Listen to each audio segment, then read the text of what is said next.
Wolves are not the answer for Yellowstone's sick ecosystem.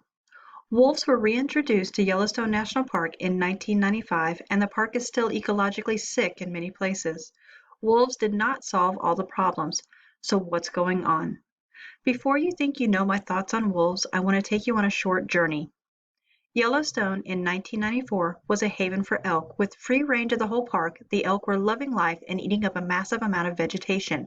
In particular, riverside plant types were eaten down to an unhealthy level. New trees were not growing because elk can browse up to 6 feet high.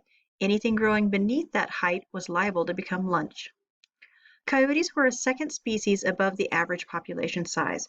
In what is called mesopredator release, coyote numbers skyrocketed to fill in the absence created when the last wolves were exterminated from the park. However, coyotes do not exactly replace wolves. They are still coyotes. Coyotes' prevalence meant small herbivores like mice and rabbits had a hard time surviving. Enter the wolves.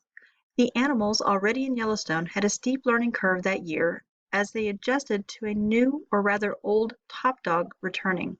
The elk learned to avoid the more vulnerable waterside areas and spent more time at higher elevations. Coyotes' numbers dropped as wolves not only attacked some of their usual prey, but attacked coyotes as well. In just a few years, there were visible, measurable changes showing ecological restoration in progress. Fast forward to today, we used to treat wolves like the silver bullet that single-handedly, hardly, saved the park's ecosystem. But the ecosystem is not all better, and there are places that haven't seen any recovery since the return of the wolves. Again, we ask, so what's the problem? In short, there isn't a problem. There are many, and wolves can't solve all of those for us. Climate change is having more and more direct effects on the park's ecosystem. As temperatures change, range and habitat of animal and plant species change too.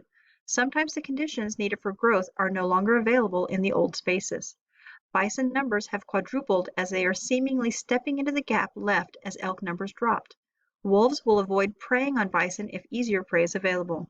In one final example, not all of the waterside areas have recovered because the park is missing both beavers and willow trees. Beavers use willow wood to construct dams that slow water current. Willows need slow current to thrive. If both species are gone, and both are mutually dependent, how do they return? Wolves cannot solve this problem. Wolves are not the answer, because there is not a single answer to the many problems. Wolves indeed have been a major force bringing more balance to a once lopsided system. Wolves may have even been the most positive single change the park has seen in decades, but more is required. Now is our turn to restore balance.